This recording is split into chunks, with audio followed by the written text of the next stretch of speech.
अस्सलाम वालेकुम वरहमतुल्लाहि वबरकातुहू। औज़ु बिल्लाहि मिनश शैतानिर रजीम। बिस्मिल्लाहिर रहमानिर रहीम। इन्ना अंशानाहुन्ना इंशा फजअलनाहुन्ना अबकारा उरबन अतराबा लिअस्हाबिल यमीन सुल्लतुम मिनल अव्वलीन व सुल्लतुम मिनल आखिरीन। रब्बि इश्रह ली सदरी वयस्सिर ली अमरी वहलुल उक़दतम मिन लिसानी यफ़क़हू क़ौली। रब्बि ज़िदनी इल्मा सुब्हानक ला इल्म लना इल्ला मा अल्लमतना इन्नका अंतल अलीमुल हकीम। కరుణామయుడు కృపాకరుడు పాలకుడు పోషకుడు మనందరి సృష్టికర్త అయినటువంటి అల్లా పేరుతో ప్రారంభిస్తున్నాను. మిత్రులారా, ఇప్పుడు మీ ముందు పఠించినటువంటి ఆయతులు ఏవైతే ఉన్నాయో సూరతుల్ వాఖ్యా సూరా నెంబర్ 56 ఆయతులు 35 నుండి 40 వరకు, వాటి యొక్క భావం ఏమిటి అంటే, ఇన్నా అంషానా హున్నా ఇన్షా, నిశ్చయంగా మేము వారిని ప్రత్యేక సృష్టిగా సృష్టించాము. ఫజఅల్నాహున్నా అబ్కారా, మరియు వారిని నిర్మలమైన కన్యలుగా చేశాము. ఉర్బన్ అతరాబా, వారు ప్రేమించేవారుగాను సమవయస్సు గలవారుగాను ఉంటారు. లి అస్హాబిల్ యమీన్, కుడిపక్షం వారి కొరకు. సుల్లతుం మినల్ అవ్వలీన్, అందులో చాలామంది మొదటి తరాల వారికి చెందిన వారు ఉంటారు. వ సుల్లతుం మినల్ ఆఖిరీన్, మరియు చివరి తరాల వారి నుండి కూడా చాలామంది ఉంటారు. ఇది దీని యొక్క క్లుప్తమైనటువంటి తర్జుమా అండి. ఇన్షాల్లా వీటి గురించి మరింత సమాచారాన్ని, మరిన్ని కొన్ని విషయాలను మనం తెలుసుకునేటువంటి ప్రయత్నం చేద్దాము. గత వారం క్లాసులో మనం కుడిపక్షం వారికి సంబంధించినటువంటి విషయాల గురించి తెలుసుకోవడం జరిగింది. కుడిపక్షం వాళ్ళు ఎవరైతే ఉన్నారో వారికి లభించేటువంటి ప్రతిఫలం, వారికి లభించేటువంటి విషయాల గురించి చర్చించడం జరిగింది. ఏమిటి అంటే అది కుడిపక్షం వారు, ఆ కుడిపక్షం వారు ఎంత అదృష్టవంతులు అంటే, వారు సిద్ర వృక్షాలు, ముళ్ళు లేనిటువంటి సిద్ర వృక్షాల మధ్యలో ఉంటారు అని చెప్పేసి చెప్పడం జరిగింది. దాని తర్వాత వతల్హిన్ మంజూదా, మరియు పండ్లగలతో నిండినటువంటి అరటి చెట్లు. వజిల్లిం మమ్దూదా, మరియు వ్యాపించి ఉన్నటువంటి నీడలు. వమాయిన్ మస్కూబా, మరియు ఎల్లప్పుడూ ప్రవహించేటువంటి నీరు. ఫాకిహతిన్ కసీరా, మరియు అనేక రకాలుగా ఉన్నటువంటి పండ్లు ఫలాలు వాళ్ళకి లభిస్తాయి అని చెప్పేసి చెప్పడం జరిగింది అనమాట. ఆ పళ్ళు ఫలాలు కూడా ఏంటి అంటే, ఎడతెగకుండా ఎవరు దాన్ని ఆపకుండా నిరోధించకుండా ఉండేటువంటి పండ్లు ఫలాలు వాళ్ళకి లభిస్తాయి. పురుషున్ మర్ఫువా, మరి ఎత్తైనటువంటి ఆసనాలపైన వారి సహవాసులతో వారు కూర్చొని ఉంటారు అని చెప్పేసి 34వ ఆయత దాకా చెప్పడం జరిగింది అనమాట. ఇది ఎవరికి లభిస్తాయి అన్నారు? కుడిపక్షంలో ఉన్నటువంటి వాళ్ళకి లభించేటువంటి ప్రతిఫలం అనమాట. సో వారి గురించి చెప్తూ దానికి కంటిన్యూషన్గా ఇంకా ఏం చెప్తున్నారు అంటే, ఇన్నా అంషానా హున్నా. ఇన్నా అంటే నిశ్చయంగా మేము. ఇక్కడ ఇన్నా అనేటువంటి పదాన్ని ఉపయోగించడం జరిగిందనమాట. ఇన్నా అనేటువంటి పదము మామూలుగా సాధారణంగా అరబిక్లో కానీ లేకపోతే ఖురాన్లో ఎక్కువగా ఎక్కడ ఉపయోగించడం జరుగుతుంది అంటే, ఎవరైనా సరే ఎదుటి వ్యక్తి ఒక విషయాన్ని నమ్మటం లేదు, నమ్మశకంగా ఉన్నప్పుడు ఏం చేస్తారు అంటే, దాన్ని ఇంకా బలంగా ఒత్తి చెప్పడం, నొక్కి చెప్పడం కోసం ఇన్నా అనేటువంటి పదాన్ని యూజ్ చేస్తారనమాట. ఓకేనా? ఇది మనం దీని గురించి ఆల్రెడీ మాట్లాడుకోవడం జరిగిందనమాట. సో ఆడియన్స్లో ఏంటి అంటే, కామన్ పీపుల్ ఉంటారు, డౌట్ఫుల్ పీపుల్ ఉంటారు, రిజెక్టింగ్ పీపుల్ ఉంటారు. సో కామన్ పీపుల్కి ఏమిటి అంటే, జనరల్గా స్టేట్మెంట్ ఇస్తే సరిపోతుంది, దానికి స్ట్రెస్ ఏమీ చేయకుండా డైరెక్ట్గా ఒక స్టేట్మెంట్ ఇచ్చేస్తే సరిపోతుంది, అది మామూలు సెంటెన్స్లా చెప్పవచ్చు. కానీ ఎవరైతే డౌట్ఫుల్ పీపుల్ ఉంటారో, డౌట్ఫుల్ పీపుల్కి మనం దాన్ని ఇది ఖచ్చితంగా జరుగుతుంది అని చెప్పేసి చెప్పడానికి ఏమిటి అంటే, ఒక స్ట్రెస్ అనేది ఒక నొక్కి చెప్పేటువంటి ఒక పదాన్ని వాడటం జరుగుతుంది. అది మామూలుగా ఏమిటంటే ఖురాన్ పరిభాషలో ఇన్నా అనేటువంటి పదం సాధారణంగా యూజ్ చేస్తూ ఉంటారు అనమాట. ఇంకా వాళ్ళకి డౌట్ ఉంది, ఇంకా దాన్ని సందేహంలో ఉన్నారు అంటే, దానికి 2 స్ట్రెస్సెస్ అంటే 2 సార్లు నొక్కి చెప్పడం జరుగుతుంది అనమాట, రిజెక్ట్ చేసేటువంటి వాళ్ళకి. అలాంటి మనం ఖురాన్లో చాలా చూసాము. ఇది ఒక స్ట్రెస్ చేసి చెప్తున్నాం అనమాట. నిశ్చయంగా వారికి తప్పకుండా ఉంటారు. ఏమిటి అంటే అన్షానా హున్నా. అన్షా అనేటువంటి పదం నూన్ షీన్ అలిఫ్ అనేటువంటి అక్షరాల నుండి వస్తుందన్నమాట. నషా అనేటువంటి పదం ఏదైతే ఉందో దానికి అర్థం ఏమిటి అంటే, ఏదైతే మొక్కలు అప్పుడే చిగురుస్తున్నాయో లేకపోతే అప్పుడే మొలకెత్తుతున్నటువంటి మొక్క ఏదైతే ఉందో దాన్ని ఇన్షా అని చెప్పేసి చెప్పడం జరుగుతుంది అనమాట. అంటే స్ప్రౌట్స్ వస్తాయి కదా, మనం గింజలు మొలకెత్తడానికి పెట్టినప్పుడు గింజలు స్ప్రౌట్స్ అప్పుడే వస్తాయి చూస్తారా, లేతగా ఉండేటువంటి స్ప్రౌట్స్ని అన్షా అని చెప్పేసి చెప్పడం జరుగుతుంది అనమాట. ఇంకా ఏమిటి అంటే, ఏదైతే మొక్కలు ఆ కాండం ఇంకా గట్టిపడలేదో, చాలా మెత్తగా ఉంటుంది, చాలా సాఫ్ట్గా ఉంటుందో, దాన్ని కూడా అంశ అని చెప్పేసి చెప్పడం జరుగుతుంది అనమాట. లేతగా ఉన్నటువంటి దూడ అంటే ఒంటి యొక్క లేత దూడ ఏదైతే ఉందో దాన్ని కూడా నష అని చెప్పేసి చెప్పడం జరుగుతుంది. ఇంకా ఎవరైతే యవనస్తులు ఎవరైతే ఉన్నారో వాళ్ళందరినీ కూడా ఈ అంశ అనేటువంటి పదంలో యూజ్ చేయడం జరుగుతుంది అనమాట. ఇన్న అంశానా హున్నా ఇన్షా అనేటువంటి పదం యూజ్ చేశారనమాట. సో అంటే ఏమిటి అంటే అక్కడ ఉన్నటువంటి వాళ్ళని హున్నా అనేటువంటి పదం యూజ్ చేశారు. హున్నా అంటే ఏమిటి అంటే ఇది ఎవరిని సూచిస్తుంది అంటే హున్నా అంటే ఫెమినైన్ ప్లూరల్ అంటే స్త్రీలింగంలో ఉన్నటువంటి బహువచనం అనమాట. స్త్రీలింగంలో ఉన్నటువంటి బహువచనం. ఇది ఎవరి వైపుకి మనసుబు అవుతుంది అంటే ఎవరి వైపుకి వెళ్తుంది అంటే నిశ్చయంగా మేము వారిని సృష్టించాము లేకపోతే మేము వారిని పెంచాము అని చెప్పి చెప్తున్నారు. ఎవరిని పెంచామంట అంటే అక్కడ ముందు ఆయతలో ఏమిటి అంటే అక్కడ హూరున్ ఈన్ అని చెప్పి చెప్పారు. ఓకేనా, అక్కడ వాళ్ళు లభించేటువంటి హూరులు ఎవరైతే ఉన్నారో వాళ్ళ గురించి చెప్తున్నారు అనమాట. ముందు ఆయతలో మనం చూసినట్లయితే పురుషున్ మర్ఫువా అని ముందు ఏమిటి అంటే హూరున్ ఈన్ గురించి చెప్పారు కాబట్టి వాళ్ళ వైపుకి ఇదవుతుంది. అంటే అక్కడ ఉండేటువంటి హూర్లు ఎవరైతే ఉన్నారో అక్కడ ఉన్నటువంటి అంటే అక్కడ స్త్రీల గురించి హున్నా అనేటువంటి పదం వచ్చింది కాబట్టి అది స్త్రీలకు రిజంబుల్ చేస్తుంది అనమాట. స్త్రీల యొక్క ప్రనౌన్ అనమాట. అంటే ఇన్షానా హున్నా అంటే మేము వారిని కొత్తగా సృష్టిస్తాము, కొత్తగా తయారు చేస్తాము, లేకపోతే కొత్తగా వాళ్ళని చిగురిస్తాము అని చెప్పి చెప్తున్నాం కదా. వారు అంటే ఎవరు అంటే అక్కడ అయితే హూరున్ ఈన్ అని చెప్పేసి వాళ్ళు అవుతారు. హూరున్ ఈన్ అని చెప్పి చెప్పారు కదా, వాళ్ళు అవుతారు. లేదంటే ఏంటంటే పైన ఆయతలో పురుషున్ మర్ఫువా అని చెప్పి చెప్పారు కదా, అక్కడ పురుషున్ మర్ఫువా 34వ ఆయతలో చూసినట్లయితే అక్కడ పురుష్ అని చెప్పేసి చెప్పడానికి అర్థం ఏమిటి అంటే వారి యొక్క భార్యలు వారి యొక్క సహవాసులు అన్నారు అనమాట. దాని వైపుగానే రిజంబుల్ చేస్తుంది అనమాట, దాని వైపుగానే వెళ్తుంది అనమాట. అంటే ఏమిటంటే అక్కడ ఉండేటువంటి స్త్రీలు లేకపోతే అక్కడ ఉండేటువంటి సహవాసులు ఎవరైతే ఉన్నారో వాళ్ళు కొత్తగా సృష్టించబడతారు. అంటే ఈ సృష్టిలో కాకుండా కొత్త రకంగా వాళ్ళు ఉంటారు అని చెప్పి చెప్తున్నారు అనమాట. దీని గురించి మళ్ళీ మాట్లాడదాం. ఇన్షా అంటే ఏంటి అంటే ఇన్షా అనేటువంటి పదానికి ఏమిటంటే తయారు చేయటం, క్రియేట్ చేయటం ఏదైతే ఉందో దాన్ని ఇన్షా అని చెప్పి చెప్తారు అనమాట. దీనికి ఇన్షా అనేటువంటి పదానికి ఇంకా ఏమంటారు అంటే సో ఏదైతే ఇదివరకు లేని దాన్ని ఫస్ట్ టైం క్రియేట్ చేయడం ఏదైతే ఉందో దాన్ని ఇన్షా అని చెప్పి చెప్తారు అనమాట. అంటే ఎవరైనా స్త్రీలకు మొదటి కాన్పు జరిగిందనుకోండి, మొదటి బిడ్డ పుట్టినప్పుడు దాన్ని ఇన్షా అని చెప్పి చెప్పడం జరుగుతుంది అనమాట. అంటే ఫస్ట్ టైం వాళ్ళు జన్మనిచ్చారు బేబీని అని చెప్పి చెప్పడానికి. అలాగే ఏమిటి అంటే ఇదివరకు లేని దాన్ని మళ్ళీ కొత్తగా సృష్టించడం, కొత్తగా క్రియేట్ చేయడం ఏదైతే ఉందో దాన్ని కూడా ఇన్షా అని చెప్పి చెప్తారనమాట. లేకపోతే దాన్నే రీక్రియేట్ చేయటం అంటే ఉన్నదాన్నే మళ్ళీ కొత్త సృష్టిగా తయారు చేయడం ఏదైతే ఉందో దాన్ని కూడా ఇన్షా అనేటువంటి పదాన్ని యూజ్ చేస్తారనమాట. అంటే ఇక్కడ ఏంటంటే అయితే అక్కడ ఉన్నటువంటి సహవాసులు ఎవరైతే ఉన్నారో వాళ్ళు పూర్తిగా కొత్త క్రియేషన్ లాగా తయారవుతారు, లేకపోతే ఇక్కడ ఉన్నటువంటి వాళ్ళతోనే మళ్ళీ వాళ్ళని రీక్రియేట్ చేస్తారు అనేటువంటి అర్థం. రెండు అర్థాలు కూడా సమానం అవుతాయి అనమాట. అంటే ఏమిటి అంటే ఇక్కడ డిస్కషన్ ఏం జరుగుతుంది అంటే అక్కడ వాళ్ళకి హూర్లు లభిస్తారు అని చెప్పేసి అన్నారు కదా, ఆ లభించేటువంటి హూర్లు అయితే మన ఎవ్వరికీ తెలియకుండా కొత్తగా తయారు చేయబడినటువంటి ఒక కొత్త సృష్టి ఉంటుంది. మనకు తెలియదు ఎలా ఉంటుందో ఆ సృష్టి ఎలా ఉంటుందో అది తెలియనటువంటి ఒక సృష్టి ఉంటుంది. అదొకటి.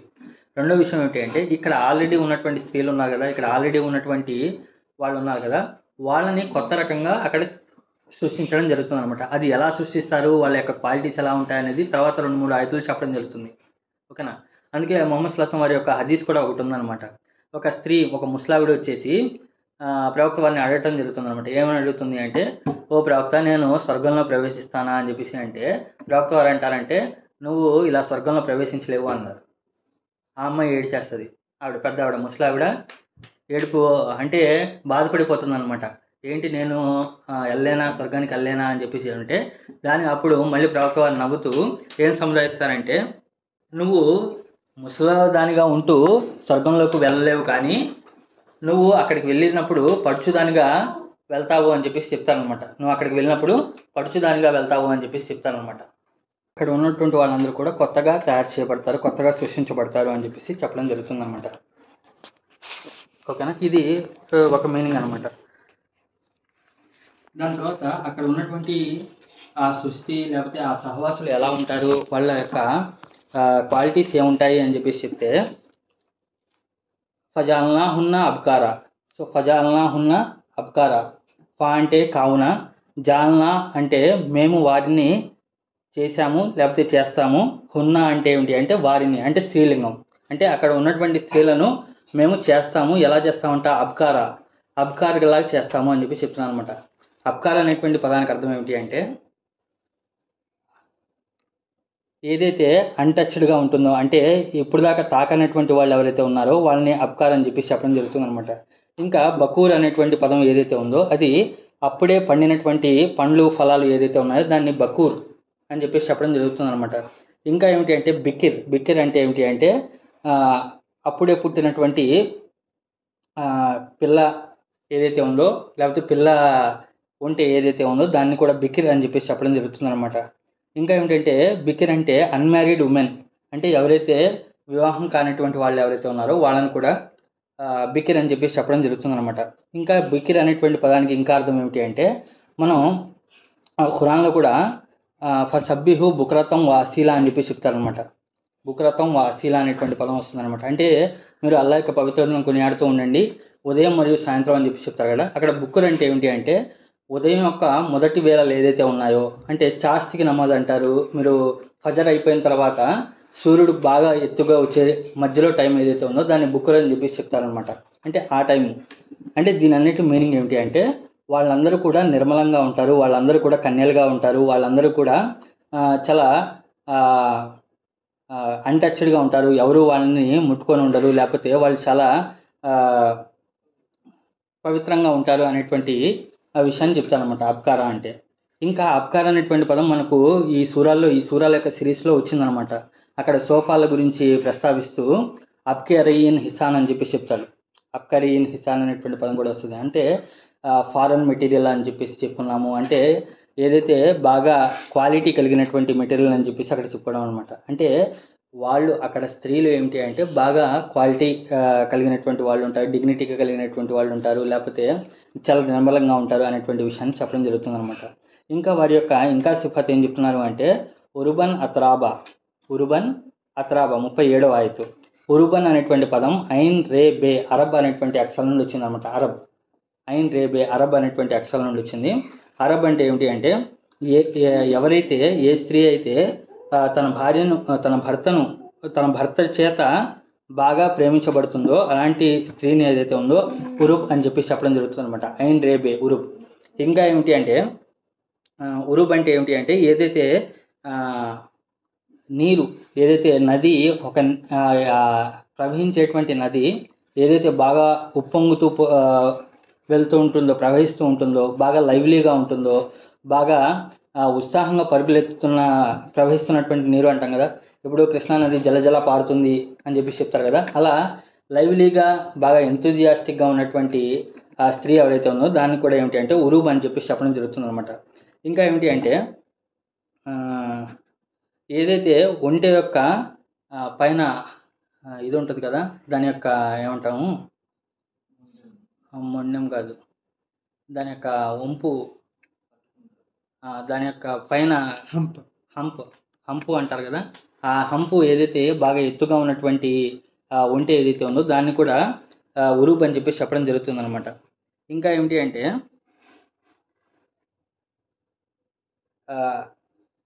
ఐన్ రే బే అనేటువంటి అక్షరాలు ఏదైతే ఉన్నాయో, ఏదైతే క్లారిటీగా చెప్పేటువంటి విషయాలు ఏదైతే ఉన్నాయో దాన్ని కూడా ఉరూబ్ అని చెప్పి చెప్తారనమాట. అంటే ఇక్కడంటే ఉరూబన్ అత్రాబా అంటే ఏమిటి అంటే అక్కడ ఉన్నటువంటి స్త్రీలు ఎవరైతే ఉన్నారో వారి యొక్క సహవాసుల చేత ప్రేమించబడతారు, చాలా ఎంతూజియాస్టిక్గా, చాలా ఎనర్జెటిక్గా ఉంటారు, ఉత్సవమంటూ ఉండకుండా చాలా లైవ్లీగా ఉంటారు, చాలా ఎనర్జెటిక్గా ఉంటారు, చాలా ఉత్సాహంగా ఉంటారు అనేటువంటి విషయంలో ఉరూబ్ అని చెప్పేసి ఉపయోగించడం జరిగిందనమాట. దాని తర్వాత అత్రాబా అనేటువంటి అక్షరము తే రే బే తురాబ్ అనేటువంటి అక్షరం నుండి వచ్చిందనమాట. తురాబ్ అనేటువంటి అక్షరాలకి మీనింగ్ ఆల్రెడీ మీకు తెలుసు అనుకుంటాను. తురాబ్ అని చెప్పేసి మనం దేన్ని అంటాము, ఏదైతే మట్టి ఏదైతే ఉందో ఆ మట్టిని తురాబ్ అని చెప్పేసి చెప్తాం అనమాట. ఇది బహువచనం. తురాబ్ అనేటువంటిది బహువచనము. దాని యొక్క సింగులర్ మీనింగ్ ఏమిటి అంటే తేరేబే అనేటువంటి అక్షరాలు ఏదైతే ఉందో తిర్బ్ అనేటువంటి పదం చూస్తే అది ఇసుక యొక్క లేకపోతే మట్టి యొక్క ఒక కణం ఏదైతే ఉందో దాన్ని తిర్బ్ అని చెప్పేసి చెప్తాను అనమాట. అలాగే దాని యొక్క 2 కణాలు ఉన్నాయనుకోండి, 2 కణాలు ఉంటే దాన్ని ఏమిటంటే అంటే అత్రాబ్ అని చెప్పేసి చెప్తాం అనమాట. ఆ 2 కణాలని చెప్పేసి ఎందుకు చెప్పడం జరుగుతుంది అంటే అవి మట్టి కణాలు 2 తీసుకున్నాం అనుకోండి, ఒక కణం ఎలాగైతే ఉందో రెండో కణం కూడా అలాగే ఉంటుందన్నమాట. రెండింటికి పెద్ద తేడా ఏమి ఉండదు. ఇది చాలా లైటర్ మీనింగ్ ఉంటుందన్నమాట. అంటే ఏంటంటే మట్టి కణాలు మీరు ఏదైనా 2 మట్టి కణాలు తీసుకున్నారనుకోండి, ఫస్ట్ మట్టి కణం ఎలాగైతే ఉందో రెండో మట్టి కణం కూడా అలాగే ఉంటుంది. రెండింటిని మీరు వేరు చేసి చెప్పలేరు. మొదటిది ఎలా ఉందో రెండోది కూడా అలాగే ఉంటుంది అని చెప్పేసి. ఇప్పుడు ఇక్కడ ఉరుబన్ అత్రాబా అనేటువంటి పదానికి అర్థం ఏమిటి అంటే అక్కడ సమవయస్కులుగా ఉంటారు. అత్రాబా అనేటువంటి పదానికి ఇంకో అర్థం ఏమిటి అంటే సమవయస్సు కలిగినటువంటి వాళ్ళు ఉంటారు అని చెప్పేసి అంటున్నారు. అంటే ఏమిటి అంటే సమవయస్సు కలిగినటువంటి వాళ్ళు ఒక మీనింగ్. రెండోది ఏమిటి అంటే అత్రాబ్ అనేటువంటి పదానికి ఇంకో అర్థం ఏమిటంటే తురాబ్ అనేటువంటి పదం నుండి వస్తుంది అనమాట. అంటే ఏమిటంటే మన యొక్క ఫస్ట్లీ అంటాం కదా, ఇది ఏమంటారు దీన్ని, ఛాతిలో ఉన్నటువంటి రిబ్ బోన్స్ అంటారు, రిబ్ కేజ్ అంటారు చూసారా, అవన్నీ కూడా ఒకేలా ఉంటాయి. దాన్ని కూడా అత్రాబా అంటారు. మనకు బురూజ్లోనే ఎక్కడో ముంబైని సుల్బి తరాయిబ్ అంటాడు. మనిషి ఎక్కడి నుండి సృష్టించబడ్డాడు అంటే అది ఒకటి జిగట నీరు ద్వారా అది ఎక్కడి నుండి వస్తుంది అంటే ముంబైని సుల్బి తరాయిబ్, సులుబ్ మరియు తరాయిబ్ మధ్యలో నుండి వస్తుంది అంటారు. తరాయిబ్ అంటే ఏమిటంటే మన యొక్క ఎముకలు ఏదైతే ఉన్నాయో, రిబ్ కేస్ ఏదైతే ఉందో ఆ రిబ్ కేస్ని తరాయిబ్ అంటారు అనమాట. సో అవి తరాయిబ్ అని చెప్పేసి ఎందుకు అన్నారు అంటే ఆ రిబ్ కేజ్లో ఉన్నటువంటి బోన్స్ అన్నీ కూడా సమంగా ఉంటాయన్నమాట, ఒకే రకంగా ఉంటాయని అర్థం. అంటే ఇప్పుడు దాని అర్థం ఏమిటి అంటే ఇహలోకంలో మనకు మన యొక్క భార్యలకు మనకు మధ్యలో ఐడియాలజికల్ డిఫరెన్స్ అనేది ఉంటుందన్నమాట. అంటే కొన్ని విషయాలు వాళ్ళకు అభిప్రాయం ఒకలా ఉంటుంది, మనకు ఒకలా ఉంటుంది. అంటే స్త్రీల యొక్క అభిప్రాయం ఒకలా ఉంటే పురుషుల యొక్క అభిప్రాయం మరోలా ఉంటుంది. ఇంకా ఇక్కడ చేసేటప్పుడు, పెళ్లి చేసేటప్పుడు లేకపోతే వివాహం చేసేటప్పుడు కూడా ఏమిటి అంటే ఏజ్ డిఫరెన్స్ అనేది ఉంటుంది. ఒకసారి ఏమిటి అంటే పురుషుల ఏజ్ అనేది చాలా ఎక్కువ ఉంటుంది, స్త్రీల యొక్క ఏజ్ చాలా తక్కువగా ఉంటుంది. ఒకసారి స్త్రీల ఏజ్ చాలా ఎక్కువ ఉంటుంది, పురుషుల ఏజ్ చాలా తక్కువ ఉంటుంది. అలా కూడా జరుగుతుంది. ఇలా ఏజ్ తక్కువ ఎక్కువ అవటం వల్ల ఏంటంటే నష్టం అంటే ఏంటంటే ఒక జనరేషన్ అనేది గ్యాప్ అనేది వస్తుందన్నమాట. ఫర్ ఎగ్జాంపుల్ మీరు 90s కిడ్స్కి 20s కిడ్స్కి మధ్యలో ఉన్నటువంటి డిఫరెన్స్ మీకు తెలిసే ఉంటుంది. అంటే 90లో జన్మించినటువంటి పిల్లలకు దాని తర్వాత 2000 సంవత్సరంలో జన్మించినటువంటి పిల్లలకు చాలా తేడా ఉంటుంది. వాళ్ళ యొక్క బిహేవియర్లో, వాళ్ళ యొక్క యాటిట్యూడ్లో, వాళ్ళ యొక్క ఎన్విరాన్మెంటల్ ఇదిలో చాలా డిఫరెన్స్ అనేది ఉంటుంది. అలాగా 2 డిఫరెంట్ జనరేషన్స్లో ఉన్నటువంటి కిడ్స్ని మనం మ్యారేజ్ చేస్తే, పెళ్లి చేస్తే, వివాహం చేస్తే ఏమిటి అంటే అక్కడ డిఫరెన్స్ ఆఫ్ ఒపీనియన్ వచ్చేటువంటి ఆస్కారం ఉంటుందన్నమాట. ఓకేనా, ఇది అందరు ఇక్కడ గమనించేటువంటి ఉంటారు. కానీ అక్కడ ఉండేటువంటి సహవాసులు ఎలా ఉంటారు అంటే సమవయస్కులు ఉంటారు అనేటువంటిది అత్రాబా అనేటువంటి పదం. సమవయస్కులు ఒకేలా ఉంటారు, ఒకే ఆలోచన కలిగి ఉంటారు, స్పిరిచువల్గా ఒకేలా ఉంటారు. అంటే వారి యొక్క ఆలోచనలు ఏమిటి అంటే కలిసిమెలిసి ఉంటాయన్నమాట. ఇక్కడ ఏంటి అంటే మనం ఒకటి చెప్తే వాళ్ళు ఒకటి వింటాం, లేకపోతే వాళ్ళు ఒకటి చెప్తే మనం ఒకటి అర్థం చేసుకోవటం, ఇలాంటి డిఫరెన్సెస్ అనేవి రావు అనమాట. ఉరుబన్ అత్రాబా అంటే ఏమిటి అంటే ఆ భార్యలు అక్కడ ఉన్నటువంటి వాళ్ళు భర్త యొక్క ప్రేమని పూర్తిగా పొందేటువంటి వాళ్ళు ఉంటారు, మరియు సమవయస్కులు కలిగినటువంటి వాళ్ళు ఉంటారు. అంటే ఎలాగంటే వీ యొక్క ఎగ్జాక్ట్లీ ఇప్పుడు ఎగ్జాక్ట్లీ పురుషుడు ఎలా ఉంటాడో అదే విధమైనటువంటి ఆలోచన కలిగినటువంటి స్త్రీ కూడా అలాగే ఉంటారు అని చెప్పేసి చెప్పడం జరుగుతుంది అనమాట. ఏ విధంగా అయితే 2 మట్టి కణాలు ఒకదాన్ని ఒకటి మనం డిఫరెన్స్ చేయలేము, ఏ విధంగా అయితే మన యొక్క రిబ్ కేజ్లో ఉన్నటువంటి బోన్లు ఒకటికి ఒకటి మనం డిఫరెన్స్ చేయలేము, అలాగే అక్కడ ఉన్నటువంటి వాళ్ళు కూడా ఏమిటంటే ఆ డిఫరెన్స్ అనేది లేకుండా ఎగ్జాక్ట్గా మన యొక్క ఆలోచన కలిగినటువంటి వాళ్ళు మనకు ఎగ్జాక్ట్గా అని కాదు, మనకు ఎలాగైతే మనకు కన్వీనియంట్గా ఉండేటట్టుగా, అనుకూలంగా ఉండేటువంటి విధంగా అక్కడ ఉంటారు అని చెప్పి చెప్పడం జరుగుతుంది అనమాట. ఓకేనండి, ఇది అర్థమవుతుందా? ఆన్లైన్లో ఉన్నటువంటి వాళ్ళు వేరే విషయాలు పక్కన పెట్టేసి కాస్త దీని మీద కాన్సన్ట్రేట్ చేస్తే అర్థమవుతూ ఉంటాయి. ఇంకో విషయం ఏమిటి అంటే మనం ఎప్పుడైనా సరే ఏదైనా సబ్జెక్ట్ వినేటప్పుడు లేకపోతే ఏదైనా విషయం వినేటప్పుడు ఏమిటి అంటే 2 విషయాలు ఉంటాయి. ఒకటి ఏమిటి అంటే వినేటప్పుడు ఆ పదాలు ఏదైతే చెప్తున్నారో దాన్ని కనీసం అండర్లైన్ అయినా చేసుకోండి. ఖురాన్ మీ దగ్గర ఉంటుంది కాబట్టి ఖురాన్ అండర్లైన్ చేసుకుని దానిపైన పెన్సిల్తో రాసుకోవచ్చు, లేకపోతే ఒక నోట్స్ పెట్టుకునైనా రాసుకోవచ్చు. ఇది ఒక పద్ధతి. రెండో పద్ధతి ఏమిటి అంటే మనం ఎప్పుడు బాగా నేర్చుకుంటాము అంటే చెప్పేటువంటి విషయాలను మనం ఎప్పుడైతే ఇతరులకి చెప్పాలి అనేటువంటి కోణంలో ఉండి మనం వింటూ ఉంటామో అప్పుడు ఇంకా బాగా నేర్చుకుంటాం అనమాట. ఓకేనా, అందుకే చెప్తాను అనమాట, ఈ teacher is the first student of the class అంటారు. అంటే ఏంటి అంటే మనం టీచర్ అనేటువంటి దృష్టికోణంతో మనం కూర్చున్నాం అనుకోండి, అప్పుడు మనం ఏంటి అంటే నేను వేరే వాళ్ళకి చెప్పాలి కదా అనేటువంటి కోణంలో మనం నేర్చుకోవడానికి ప్రయత్నం చేస్తాం అనమాట. ఓకేనా, ఇదేమిటి అంటే ఇదేమీ సొంత కవిత్వం ఏమి చెప్పడం లేదు. ఇక్కడ ఏమిటి అంటే అక్కడ ఉన్నటువంటి ఎగ్జాక్ట్ మీనింగ్స్ని ఏ విధమైనటువంటి బయాస్ లేకుండా మనం మాట్లాడుకోవాలన్నమాట. ఇక్కడ ఏంటండి మొత్తం మీరు అబ్బాయిల గురించి చెప్తున్నారు, మరి స్త్రీల గురించి చెప్పట్లేదా అంటే, ఇక్కడ రాలేదు కాబట్టి మనం చెప్పలేదు, అంతేగాని మనకేం బయాస్ ఏం లేదనమాట. ఓకేనా, ఇది అర్థం చేసుకోవాలి మీరు. ఓకేనా, కాబట్టి ఏంటంటే మిత్రులందరూ కూడా ఎప్పుడైతే కూర్చున్నారో అట్లీస్ట్ ఒక 50% అయినా సరే మీరు మీ దగ్గర ఉన్నటువంటి ఖురాన్ని తీసుకొని దాన్ని అండర్లైన్ చేసుకొని దాని యొక్క రూట్ వర్డ్ ఏంటి. ఇప్పుడు ఉరబన్ వాత్రాబా అన్నారు, ఇది మనం తల కింద తపస్సు చేసినా సరే అది అరబ్ అనేటువంటి పదం నుండి వచ్చింది, ఐన్ రేబే అనేటువంటి అక్షరాల నుండి వచ్చింది, దానికి ఒక మీనింగ్ ఉంటుంది అని చెప్పేసి మనం సాధారణంగా వినేటప్పుడు కానీ లేకపోతే మనం చదివేటప్పుడు కానీ గమనించలేము. అలాగే అత్తరాబా అనేటువంటి పదము తురాబా అనేటువంటి పదం నుండి వస్తుంది. ఎగ్జాక్ట్గా సమవయస్కులు అనేటువంటి విషయాన్ని మనం ఎన్నిసార్లు చదివాం కానీ మనకు రాదు. అదే ఎప్పుడైతే మనం ఒకసారి రాసుకుంటామో దానికి మనం ఏమిటి అంటే కాస్తలో కాస్త గుర్తుంటుంది అనమాట. ఇదంతా ఎవరి కోసము అంటే లీ అస్హాబుల్ యమీన్. ఇదంతా కూడా ఎవరి కోసం? లీ అస్హాబుల్ యమీన్. లీ అంటే కొరకు, అస్హాబ్ అంటే సొహబత్ అంటే ఒక కలెక్షన్, ఒక గ్రూప్ వాళ్ళు, యమీన్ అంటే ఏమిటంటే కుడిపక్షం వారు. ఇదంతా ఎవరి కోసము అంటే రేగి చెట్ల మధ్యలో ఉంటారు, అరటిగేలల నీడల్లో ఉంటారు, ఫ్రెష్గా ఉన్నటువంటి నీళ్లు తాగుతూ ఉంటారు, డ్రింక్స్ తాగుతూ ఉంటారు. దాని తర్వాత వాళ్ళు ఏమిటంటే ఎత్తైనటువంటి ఆసనాలపై ఉంటారు. ఆ ఫ్రూట్స్ అనేవి ఎడతెగకుండా వాళ్ళకి వస్తూ ఉంటాయి. దాని తర్వాత వారి కొత్తగా సృష్టిస్తాం మేము వాళ్ళని. వారు ఏమిటి అంటే అక్కడ ఉన్నటువంటి సహవాసులు వారు కన్యలుగా ఉంటారు, నిర్మలంగా ఉంటారు. మరి వాళ్ళందరూ కూడా ఏమిటి అంటే పర్ఫెక్ట్గా ఒకళ్ళకిద్దరికి మ్యాచ్ అయ్యేటువంటి విధంగా ఉంటారు. ఇక్కడ ఉరుబన్ వాతరాబా అంటే ఏమిటి అంటే అక్కడ ఉన్నటువంటి సహవాసులు పర్ఫెక్ట్ మ్యాచ్ అనమాట, మేడ్ ఫర్ ఈచ్ అదర్ లాగా ఉంటారు అనేటువంటి విషయం అనమాట. దాని తర్వాత ఇదంతా కూడా ఎవరి కోసం? లీ అస్హాబుల్ యమీన్, కుడిపక్షం వాళ్ళ కొరకు లభించేటువంటి విషయం అనమాట. ఇక్కడ చాలా జాగ్రత్తగా గమనిస్తే మొదటి పక్షం వాళ్ళ గురించి ఎవరైతే ఉన్నారో ముందున్నటువంటి వాళ్ళ గురించి చెప్పారు కదా, ముందున్నటువంటి వాళ్ళ గురించి చెప్తూ అస్సాబిఖూన్ గురించి చెప్తూ చివరికి వచ్చేవాడికి ఏమన్నాడంటే జజాం బిమాకాను యామలు అన్నాడు. అంటే ముందున్నటువంటి వారి గురించి క్లైమాక్స్ ఏం చెప్పాడు అంటే ఇదంతా వారు చేసినటువంటి పనులకు ప్రతిఫలంగా అని చెప్పేసి అన్నాడు. అక్కడ ఏం హైలైట్ చేశాడు? పనులను హైలైట్ చేశాడు. వాళ్ళు చేసినటువంటి కర్మలకు ప్రతిఫలంగా నేను ఇది వారికి ఇస్తున్నాను అని చెప్పి చెప్పారన్నమాట. ఇప్పుడు ఇక్కడ ఏం హైలైట్ చేశారు? ఇది ఈ పారాగ్రాఫ్ ఎలా స్టార్ట్ అయింది అంటే అస్హాబుల్ మైమనతి మా అస్హాబుల్ మైమనా అని స్టార్ట్ అయింది. ఎండింగ్ వచ్చేపాటికి ఏమైంది అంటే లీ అస్హాబుల్ యమీన్. లీ అస్హాబుల్ యమీన్ అంటే ఇక్కడ పర్సన్స్ హైలైట్ అయ్యారు, అక్కడ వాళ్ళ కర్మలు హైలైట్ చేశారు, ఇక్కడ చేసేటువంటి పర్సన్స్ అనేది హైలైట్ అయ్యాలన్నమాట, చూపించడం అనమాట. అంటే ఏంటంటే ముందున్నటువంటి వాళ్ళు ఎప్పుడు కూడా ఏంటంటే వాళ్ళు మేము హైలైట్ అవ్వాలని కాదు, వాళ్ళు చేసేటువంటి పనులు ప్రజలకు ఉపయోగపడేటువంటిగా చేస్తూ ఉంటారు కాబట్టి వాళ్ళ యొక్క కర్మలు ఏదైతే ఉన్నాయో అవి హైలైట్ చేయడం జరిగింది. ఇక్కడ ఏమిటి అంటే లీ అస్హాబుల్ యమీన్ కుడిపక్షం వాళ్ళ గురించి అని చెప్పేసి ఇదంతా కూడా కుడిపక్షం వాళ్ళ గురించి అని చెప్పి చెప్పడం జరుగుతుంది అనమాట.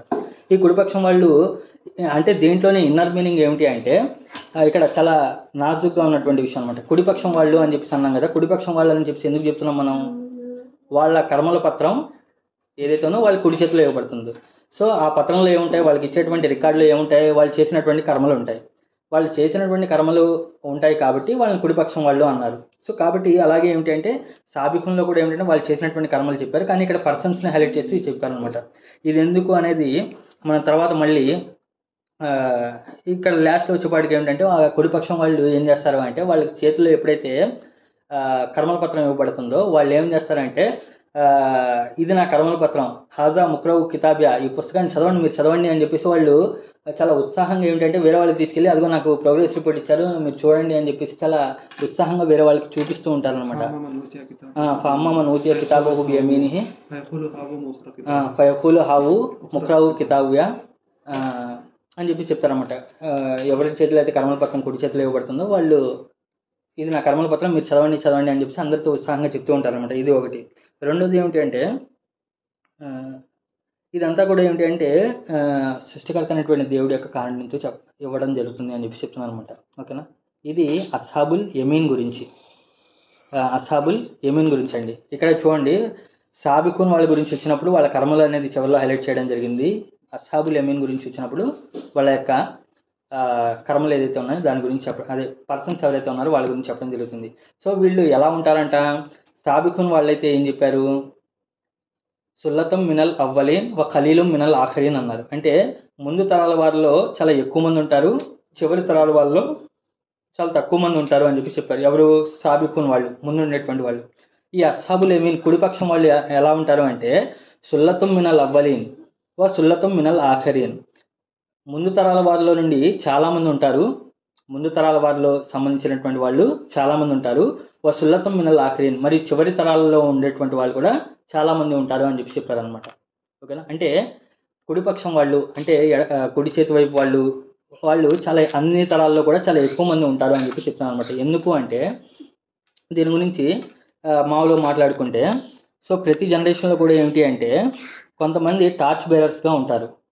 టార్చ్ బేరర్స్, థింక్ ట్యాంకర్స్లా ఉంటారు. అంటే ఏంటి అంటే నేను ఏదైనా ఒక మంచి విషయం చేయాలి, ప్రజల్లో ఒక శ్రేష్టమైనటువంటి యద్యదాచరతి శ్రేష్ఠ అంటారు కదా.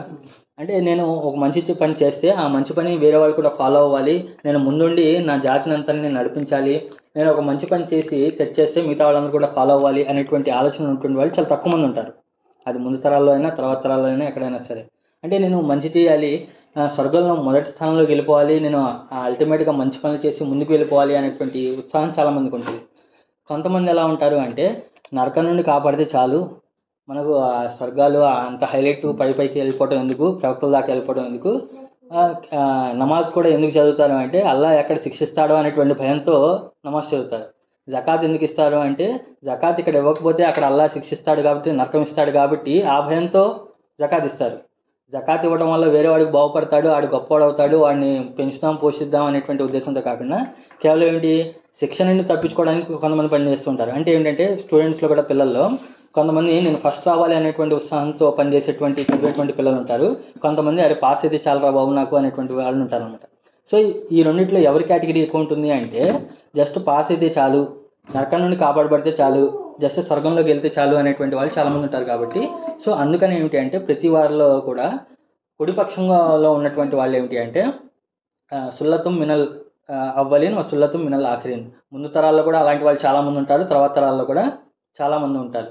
ఇలాంటి వాళ్ళందరూ కూడా ఏమిటి అంటే అల్లా తన యొక్క ప్రత్యేకమైనటువంటి కారుణ్యంతో వాళ్ళు చేసినటువంటి చిన్న చిన్న పొరపాటును కూడా మన్నించేసి వాళ్ళందరినీ కూడా ఏమిటంటే కుడిపక్షంలోకి చేరవేస్తాడనమాట. అర్థమైందా ఈ కాన్సెప్ట్? కుడిపక్షం వాళ్ళు, ముందు పక్షం వాళ్ళు అంటే అన్నిట్లో కూడా ముందుంటారు, వాళ్ళు టాప్ చేస్తారు. వాళ్ళు ఏమిటంటే ముందు తరాల్లో చాలా ఎక్కువ మంది ఉన్నారు అన్నారు, తర్వాత తరాల్లో చాలా తక్కువ మంది ఉంటారు అన్నారు. ముందు తరాల్లో ఎక్కువ మంది, ఇక్కడ దీనికి వచ్చేపాటికి ఏమిటంటే కుడిపక్షం వాళ్ళకి ఏమంటున్నారు అంటే ముందు తరాల్లో కూడా చాలా ఎక్కువ మంది ఉంటారు, తర్వాత తరాల్లో కూడా చాలా ఎక్కువ మంది ఉంటారు అంటున్నారు. అంటే ఏంటంటే జస్ట్ పాస్ అయితే చాలు అనేటువంటి మెంటాలిటీ ఉన్న వాళ్ళందరినీ కూడా భగవంతుడు ఒక ప్రత్యేకమైనటువంటి కారణం ఏంటంటే వాళ్ళందరినీ కూడా పాస్ చేసేసి కుడిపక్షంలో పెట్టడం జరుగుతుందన్నమాట. ఇదంతా కూడా వీళ్ళనమాట.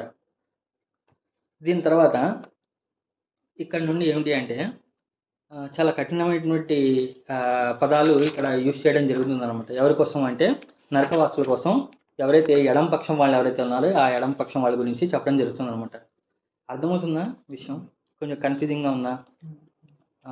దీని తర్వాత క్లాస్ అయిపోయిన తర్వాత మీరు మళ్ళీ ఒకసారి ఇప్పుడు చెప్పినటువంటి ఆయతలు ఏదైతే ఉన్నాయో మీరు ముందు నుండి చదువుకుంటూ వచ్చారనుకోండి, ఒక క్లారిటీ అనేది వస్తుందన్నమాట. దాని తర్వాత 41వ ఆయత చూసినట్లయితే వా అస్హాబు షిమాలి మా అస్హాబు షిమాల్. వా అంటే మరియు, అస్హాబ్ అంటే ఒక గ్రూపు లేకపోతే ఒక సహవాసులు, షిమాల్ అంటే ఏమిటంటే ఎడం పక్షం, షిమాల్ అంటే ఎడం చేతి వైపు. వా అస్హాబు షిమాలి మా అస్హాబు షిమాల్. మరి ఎడం పక్షం వాళ్ళు ఏమిటా ఎడం పక్షం వాళ్ళు, ఎంత దౌర్భాగ్యం ఆ ఎడం పక్షం వాళ్ళది, వాళ్ళతో ఏం చేస్తారో మీరు కాస్త గమనిస్తారా? లేకపోతే మీకు ఆలోచనలో అయినా తడుతుందా ఆ ఎడం పక్షం వాళ్ళ యొక్క పరిస్థితి ఏమిటి అని? మా అనేటువంటి పదం ఇక్కడ యూజ్ చేశారు కదా, మా అంటే ఏమిటి అని అర్థం, ఎవరు అని చెప్పేసి అర్థం కాదు. మా అస్హాబు షిమాల్ అన్నారు. ఇక్కడ వా అస్హాబు షిమాలి మన్ అస్హాబు షిమాల్ అని చెప్పి చెప్పలా. ఎడం పక్షం వాళ్ళు ఎవరా ఎడం పక్షం వాళ్ళు అని చెప్పి చెప్పలా. అస్హాబు షిమాలి మా అస్హాబు షిమాల్ అన్నారు. అంటే ఏమిటి అంటే ఎడం పక్షం వాళ్ళు ఏమిటా ఎడం పక్షం వాళ్ళ పరిస్థితి, ఏమిటా ఎడం పక్షం వాళ్ళకి లభించేటువంటి ప్రతిఫలం ఏమిటి, ఏం జరుగుతుంది వాళ్ళకి అని చెప్పేసి అర్థం అనమాట. మా అనేటువంటి పదం యూజ్ చేశారు చూసారు మధ్యలో. అలా కాకుండా మన్ అనేటువంటి పదం యూజ్ చేశారు అనుకోండి, మన్ అంటే ఏంటి ఎవరు, అస్హాబు షిమాల్ మన్ అస్హాబు షిమాల్ అన్నారనుకోండి, ఎడం పక్షం వాళ్ళు ఎవరి ఎడం పక్షం వాళ్ళు అన్నారనుకోండి, వాళ్ళ యొక్క క్వాలిటీస్ చెప్పుకుంటాం, వాళ్ళు ఏంటిది వాళ్ళ పరిస్థితి ఏంటని మాట్లాడుకుంటాం. కానీ ఇక్కడ మా అనేటువంటి పదం యూజ్ చేస్తే ఏంటంటే వా అస్హాబు షిమాలి మా అస్హాబు షిమాల్, వాళ్ళతో జరిగేటువంటి పర్యవసానం ఏమిటి, వాళ్ళకి లభించేటువంటి ఆతిథ్యం ఏమిటి, వాళ్ళ పరిస్థితి ఏమవుతుంది అని చెప్పేసి క్వశ్చన్ మార్క్ అనమాట. ఇది యూజ్ చేయడం జరుగుతుంది అనమాట. సో ఇది ఎడం పక్షం వాళ్ళు అని చెప్పేసి ఎందుకు చెప్పడం జరుగుతుంది అంటే అస్హాబు షిమల్ అన్నారు కదా. ఎందుకు అస్హాబు షిమల్ అన్నారు అంటే వారి యొక్క కర్మల పత్రం ఎడం చేతిలో ఇవ్వబడుతుంది కాబట్టి వాళ్ళని అస్హాబు షిమల్ అన్నారు. ఎడం పక్షం వాళ్ళ యొక్క కర్మల పత్రం ఎక్కడ ఇస్తారు? ఎడం చేతిలో ఇస్తారు. ఆ ఇచ్చేది కూడా ఖురాన్లో వాళ్ళ గురించి ఏం చెప్తున్నారు అంటే ఎడం పక్షం వాళ్ళ కర్మల పత్రం ఎలా ఇస్తారు? డైరెక్ట్గా ఎడం చేతిలో ఇచ్చేస్తారా అంటే కాదు. ఎలా ఇస్తారు? వరా జుహూరిహి.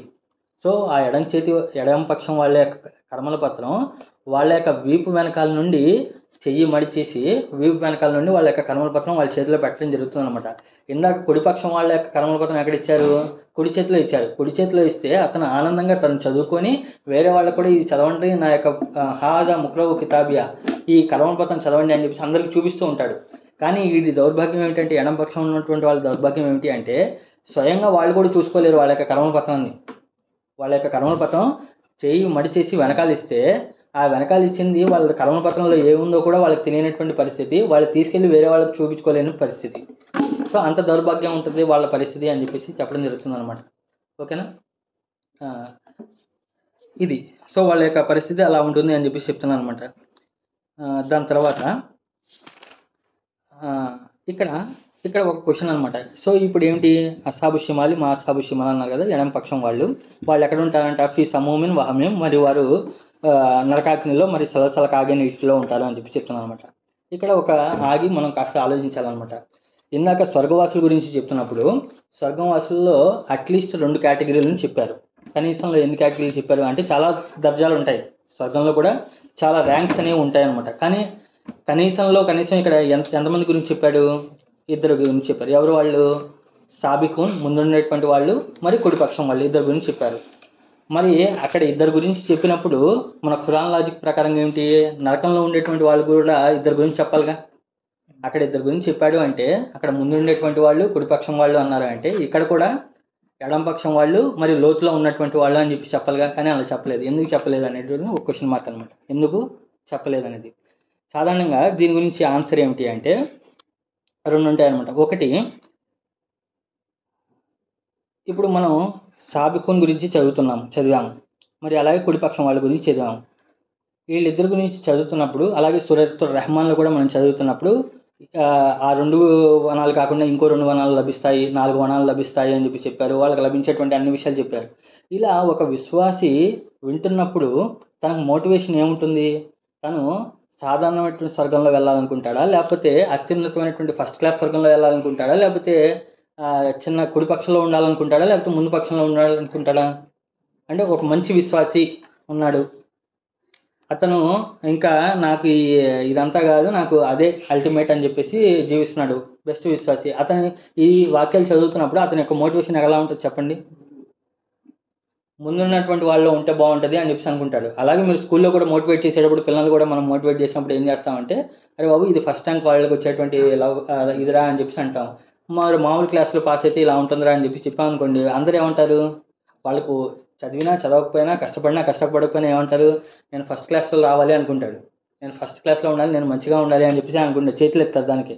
ఆ విధంగా మోటివేట్ చేయడానికి ఏమిటంటే కనీసం 2 రకాల స్వర్గాల గురించి చెప్పారనమాట. కనీసం 2 రకాల స్వర్గం అంటే ఒకటి అత్యున్నతమైనటువంటి స్వర్గం ముందు పక్షం వాళ్ళకి, రెండోది సాధారణమైన స్వర్గం జనరల్ పీపుల్కి. అంటే ఒక మోటివేట్ చేయడానికి, మీరు కష్టపడితే మీకు మంచి ప్రతిఫలం ఉంటుంది అని చెప్పి చెప్పడానికి. రెండో వైపు ఏమిటి అంటే నరకం గురించి చెప్పినప్పుడు నరకం అంటేనే అది దౌర్భాగ్యం. నువ్వు మంచి నరకంలో ఉండాలా లేకపోతే లోతైనటువంటి నరకంలో ఉండాలా అంటే దానికి ఆప్షన్ ఏమి ఉండదు. అది ఆప్షన్ ఇచ్చినట్టు కాదు. నరకంలో వెళ్ళాము, నువ్వు పై నరకంలో ఉంటావా లోపల ఉన్నటువంటి నరకంలో ఉంటావా అంటే అది ఆప్షనే కాదనమాట. అసలు నరకంలోనే వెళ్ళకూడదు అనుకోవాలి. ఓకేనా? దాంట్లో పైన ఉంటే ఏమిటి, లోపల ఉంటే ఏమిటి, ఏదైనా నరకమే కదా. అందుకే ఏమిటంటే నరకం మొత్తం ఒకటే కేటగిరీ. స్వర్గం వచ్చేవాడికి ఏమిటి అంటే పైన ఉన్నటువంటి కేటగిరీ, ముందు ఉన్నటువంటి కేటగిరీ, మరి కుడిపక్షంలో కేటగిరీ అనమాట. ఇది అర్థమైంది లాజిక్. నరకం ఏదైనా నరకమే, నరకంలో వెళ్ళటమే మొత్తం వేస్ట్, ఎక్కడికి వెళ్ళినా ఒకటే. కానీ స్వర్గంలో ఉండేప్పటికి ఏమిటి అంటే అంతస్తులు చూడంగానే ఏమిటంటే ఇది ఉంటే బాగుంటుంది, ఇది ఉంటే బాగుంటుంది అనేటువంటి ఆశ ఉంటుంది. కాబట్టి ఈ విధమైనటువంటి మోటివేట్ చేయడానికి చెప్పడం జరిగింది. రెండోది ఏమిటి అంటే ఇప్పుడు ఫర్ ఎగ్జాంపుల్ ఇప్పుడు ఎగ్జామ్ రిజల్ట్స్ వస్తున్నాయి కదా, బయట మార్కెట్లో రిజల్ట్స్ వస్తున్నాయి, 10th రిజల్ట్స్, ఇంటర్మీడియట్ రిజల్ట్స్ ఇది వస్తున్నాయి అనమాట.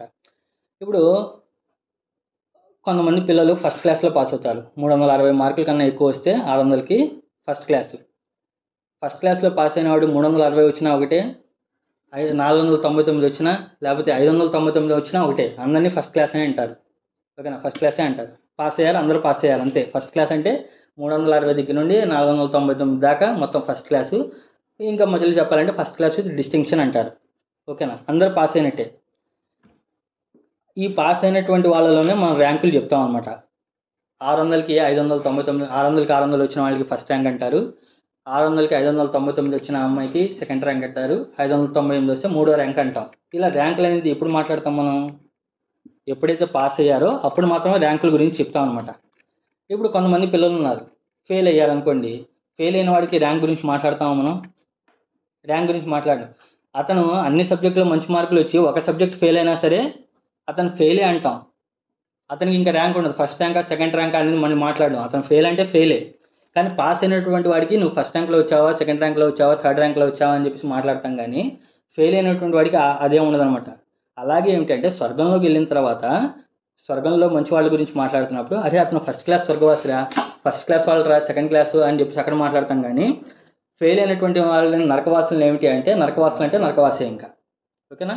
సో కాబట్టి ఇది ఎప్పుడైతే పాస్ అయ్యారో పాస్ అయిన వాళ్ళకే మనం ర్యాంక్స్ అనేది మాట్లాడతాము, ఫెయిల్ అయినటువంటి వాళ్ళకి ర్యాంక్స్ అని మాట్లాడాము. అందుకే ఈ సూరాలో ఏమిటి అంటే అక్కడ ముందున్నటువంటి వాళ్ళ గురించి మాట్లాడాడు, కుడిపక్షం వాళ్ళ గురించి మాట్లాడాడు. నరకవాసుల గురించి వచ్చేటప్పుడు అంతా ఒకటే కేటగిరీ అనమాట. ఆ ఒకటే కేటగిరీ గురించి మాట్లాడటం జరుగుతుంది అనమాట. ఓకేనా, ఇది అర్థమైందండి. దీని తర్వాత వాయిస్ వినిపిస్తుంది కదా? ఓకే. సో ఇక్కడ నుండి ఏమిటి అంటే ఖురాన్లో నరకం గురించి ఎక్స్ప్లెయిన్ చేస్తూ చాలా రకాలుగా ఎక్స్ప్లెయిన్ చేయడం జరిగింది. ఒక్కొక్క చోట ఒక్కొక్క పీక్లో చెప్పడం జరుగుతుంది అనమాట. మన సూరతుర్ రెహమాన్ చూస్తే అక్కడ తీర్పు దినం గురించి చాలా కఠినంగా మాట్లాడటం జరిగింది. మళ్ళీ ఇక్కడ సూర్య వాక్యాలు ఏమిటంటే నరకం గురించి బీభత్సమైనటువంటి ఎక్స్ప్లెనేషన్ అనేది ఇక్కడ ఇవ్వడం జరిగింది అనమాట. ఇక్కడ ఇంకా కొన్ని సూరాల్లో ఉంటుందన్నమాట. కాబట్టి ఇది చాలా వర్ణనాతీతం అనమాట. ఈ ఆయతులు ఏదైతే ఉన్నాయో దాంట్లో మొదటి 3 ఆయతులు ఏంటంటే నరకవాసుల గురించి. సో వాళ్ళు ఎక్కడ ఉంటారంట? ఫీ సమూమిన్ వహమీం. ఆ ఎడం పక్షం వాళ్ళు నరకవాసులు ఎవరైతే ఉన్నారో వాళ్ళు ఫీ అంటే లో, వాళ్ళు అందులో ఉంటారంట. ఎక్కడ? ఫీ సమూమిన్ వహమీమిన్. సమూమ్లో ఉంటారు మరియు హమీంలో ఉంటారు అని చెప్పి చెప్తున్నాను అనమాట. సమూమ్ అనేటువంటి పదం సీన్ మీమ్ మీమ్ అనేటువంటి అక్షరం నుండి వచ్చిందనమాట. సీన్ మీమ్ మీమ్ సమూమ్. సమూమ్ అంటే ఏమిటి అంటే ఏదైనా ఒక బెజ్జము లేకపోతే ఏదైనా ఒక గుంట లేకపోతే మనం నీళ్లు పడటానికి బోర్ తవ్వుతాం చూసారా, దాన్ని సమూమ్ అని చెప్పి చెప్తానమాట. నీళ్లు తవ్వడానికి మనం మోటార్ వేయడానికి బోర్ డ్రిల్ చేస్తారు కదా, దాన్ని సమూమ్ అంటారనమాట. ఇంకా సమూముల్ ఖియాత్ అని చెప్పేసి అంటే ఏమిటి అంటే ఏదైతే సూది యొక్క రంధ్రం ఉంటుంది చూసారా, సూది యొక్క బెజ్జం ఉంటుంది చూసారా, దాంట్లో మనం దారాన్ని దొరుకుతాం, దాన్ని కూడా సమూముల్ ఖియాత్ అని చెప్పి చెప్పడం జరుగుతుంది అనమాట.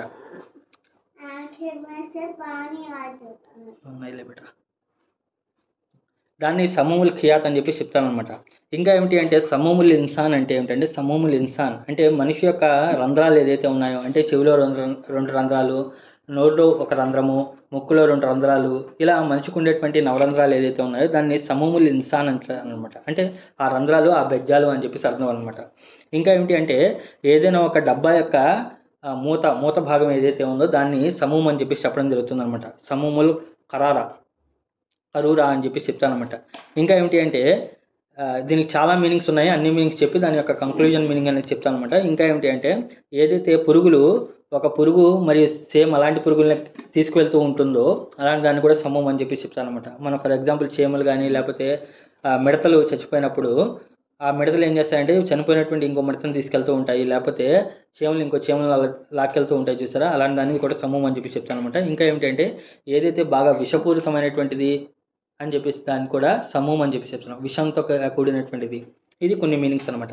ఇంకా ఈ సమూహం అనేటువంటి పదం సీన్ మీమ్ అనేటువంటి అక్షరాల నుండే సమూము సైఫ్ అనేటువంటి ఇది వస్తుందన్నమాట. సమూము సైఫ్ అంటే ఏంటి అంటే మనం ఫర్ ఎగ్జాంపుల్ మనం వాడుక భాషలో చెప్పుకోవాలంటే రంపం ఉంటుంది చూసారా, రంపంకి ఏముంటుంది అంటే కత్తి వేరు రంపం వేరు. సైఫ్ అంటే కత్తి, సమూము సైఫ్ అంటే ఏమిటి అంటే ఆ కత్తికి షార్ప్ కార్నర్స్ అనేవి చాలా ఎక్కువ ఉంటాయి. రంపం చూసారనుకోండి, రంపం పళ్ళు చూస్తే మీకు ఏమవుతుంది అంటే కత్తితో కట్ చేసినప్పుడు ఏమిటంటే అన్ని సమానంగా కట్ చేసుకుంటూ పోతాయి.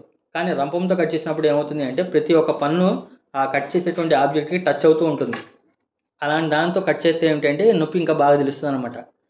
కత్తితో కొడితే ఒకేసారి పోతారు. అదే రంపంతో కోసారనుకోండి అది వేరే విషయం ఉంటుందన్నమాట. అలా దాన్ని సమూహం అని చెప్పి చెప్తారనమాట రంపంతో ఇది.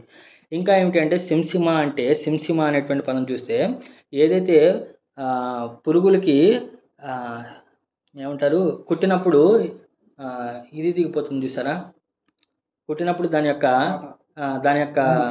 ముళ్ళు గుచ్చుకుంటుంది చూసారా, దాన్ని స్టింగ్ అంటారు. అది ఏదైతే ఉందో దాన్ని సింసిమ అంటారు. ఫర్ ఎగ్జాంపుల్ మనం షాత్కి మక్కి తేనెటీగ కందిరిగా అవి చూసినప్పుడు అవి కుట్టినప్పుడు ఏమవుతాయంటే లోపల ఒకటి ముళ్ళు లాంటిది దిగిపోతుంది చూసారా, అలాంటి దాన్ని ఏమంటారంటే సింసిమ అని చెప్పి చెప్తాను అనమాట. ఇంకా సమూహం అనేటువంటి పదానికి ఇంకా అర్థాలు ఏమిటి అంటే ఈ సూరాల సిరీస్లో 50 దగ్గర నుండి మీరు ఈ 56 సూరాల దాకా ఈ సిరీస్లో చూసినప్పుడు సమూహం అనేటువంటి పదం ఏదైతే వేడి గాలులు వడగాల్పులు ఏదైతే ఉన్నాయో ఆ వడగాల్పుని సమూహం అని చెప్పి చెప్తారనమాట. మనకు ఆల్రెడీ జార్యాత్రలో మరియు వేరే చోట్ల వస్తుందన్నమాట. సో ఇంకా ఏమిటి అంటే ఏదైతే ఈ వేడి గాలి వల్ల తగిలేటువంటి అంటే ఆ వేడి గాలి తగలడం వల్ల ఏమిటి అంటే వడగాల్పులు లేకపోతే దానివల్ల వచ్చేటువంటి పెయిన్ ఏదైతే ఉందో, ఇప్పుడు ఫర్ ఎగ్జాంపుల్ ఎడారిలో కానీ లేకపోతే ఎక్కడైనా మనం హైవే మీద వెళ్తున్నప్పుడు మేలో మనం ఇక్కడ ఎండల్లో తిరుగుతున్నప్పుడు ఆ వేడి గాల్పులలో వచ్చేటువంటి బాధ ఏదైతే ఉందో దాన్ని కూడా సమూహం అని చెప్పి చెప్పడం జరుగుతుంది అనమాట. ఇంకా ఏమిటి అంటే సమూహం అనేటువంటి పదానికి మొత్తం కలిపితే అర్థం ఏమిటి అంటే ఒక బెజ్జం గుండా ఒక నాజిల్ గుండా వచ్చేటువంటి గాలి, లేకపోతే ఏమిటి అంటే దాని యొక్క ఆ సమూహం గాలులు లేకపోతే ఆ వేడి గాలుల వల్ల ఎలా ఉంటుంది అంటే బాడీ యొక్క ప్రతి పార్ట్ కూడా దానికి ఎఫెక్ట్ అవుతుంది.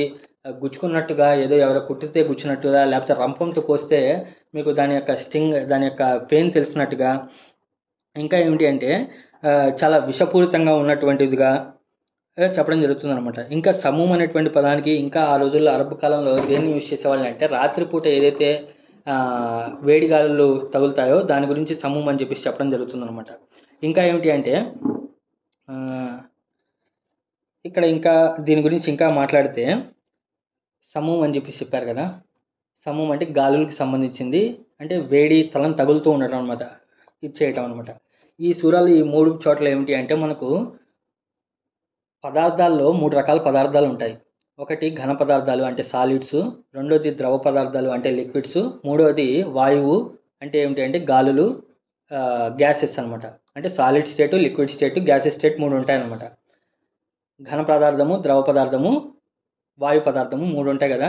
దీంట్లో దేని యొక్క హీట్ ఎక్కువగా తగులుతుంది అంటే మనిషికి దేన్ని బాగా త్వరగా ఫీల్ చేస్తాడు అంటే వాయువు ద్వారా గాలి ద్వారా వచ్చేటువంటి హీట్ ఏదైతే ఉందో అది చాలా గట్టిగా తగులుతుంది అనమాట. స్టీమ్ ఏదైతే ఇప్పుడు మామూలుగా కాలితే అది వేరే విషయం, కానీ దాని యొక్క స్టీమ్ తగిలింది అనుకోండి అది బాగా వేడిగా తగులుతుంది అనమాట. ఇక్కడ హమీం అనేటువంటి పదం సమూహం అనేటువంటి పదం ఏదైతే ఉందో అది సమూహం అనేటువంటి గాలి ఏదైతే ఉందో అదేమిటంటే ఆ గాలు కనపడవు, కానీ అది వచ్చి ప్రతి బాడీ యొక్క ప్రతి అవయవాన్ని టచ్ చేస్తూ ఉంటే ఆ హీట్కి ఏమిటి అంటే మామూలుగా ఉండదన్నమాట, అంత బాధ అనమాట. ఫీ సమూమిన్ హమీం సమూహం అనేటువంటి పదమే చెప్పామన్నమాట. అంటే ఆ గాలులు ఆ వేడిగా ఉన్నటువంటి గ్యాసెస్ ఆ పాయిజన్ అది ప్రతి శరీరంలో ప్రతి ఒక్క అవయవాన్ని గుచ్చేస్తూ ఉండటం, దాని యొక్క టార్చర్ భరించలేక ఏమిటి అంటే చాలా జరుగుతూ ఉంటుంది అనమాట. ఇది సమూహం అనేటువంటి పదం. ఓకేనా. మళ్ళీ హమీం అనేటువంటి పదం ఏదైతే ఉందో హమీం హై మీమ్ అనేటువంటి అక్షరాల నుండి వచ్చింది. హమీం అంటే ఏమిటి అంటే సలసల కాగేటువంటి నీళ్లు, హే మీమ్ అనేటువంటి అక్షరం ఉండేది. ఇంకా ఏమిటి అంటే ఏదైతే కొవ్వును కరిగిస్తూ ఉంటుందో కొవ్వుని వేడి వల్ల కొవ్వు కరిగిపోతూ ఉండి దాన్ని మెల్ట్ అయిపోతుంటుంది చూసారా, దాన్ని కూడా హమీం అని చెప్పి చెప్తాను అనమాట. ఫర్ ఎగ్జాంపుల్ మనం కొవ్వొత్తి కానీ లేకపోతే మనం ఏంటిది ఇంట్లో నెయ్యి కానీ డాల్డా కానీ మనం కరగబెట్టడానికి స్టవ్ మీద పెడితే అది కరిగిపోతూ ఉంటుంది చూసారా, ఆ ప్రాసెస్ ఏమిటంటే హమీం అని చెప్పి చెప్పడం జరుగుతుంది అనమాట. ఇంకా ఏమిటి అంటే బాగా హిమ్మ అనేటువంటి పదం ఏమిటంటే బాగా సలసగా కాగేటువంటి జ్వరం వచ్చేసింది అనుకోండి దాన్ని కూడా హిమ్మ అని చెప్పి చెప్పడం జరుగుతుంది. ఇంకా ఏమిటి అంటే ఏదైతే మెటల్స్ అంటే మన యొక్క లోహాలు ఏదైతే కరిగించడానికి యూజ్ చేసేటువంటి పదం కూడా హమీం అని చెప్పి చెప్పడం జరుగుతుంది అనమాట. ఇంకా ఏమిటంటే హమీం అనేటువంటి పదము క్లోజ్ ఫ్రెండ్ ఎవరైతే ఉన్నారో అంటే అతను వస్తే మనకు ఉత్సాహం పెరిగిపోతుంది, మన యొక్క టెంపరేచర్స్ పెరిగిపోతాయని చెప్పి చెప్పడానికి కూడా హమీం అనేటువంటి పదం యూజ్ చేస్తారనమాట. అరబ్బుల్లో ఏమిటి అంటే కొన్ని పదాలు సందర్భం లేకుండా రెండు ఆపోజిట్ మీనింగ్స్ కోసం వాడుకోవడం జరుగుతుంది అనమాట. బాగా ఇష్టానికి బాగా కష్టానికి ఒకే రకమైనటువంటి విషయాలు వాడటం జరుగుతుంది అనమాట. సో అలా హమీం అంటే ఏమిటి అంటే క్లోజ్ ఫ్రెండ్ ఎవరైతే ఉన్నారో అతన్ని కూడా హమీం అని చెప్పి చెప్పడం జరుగుతుంది.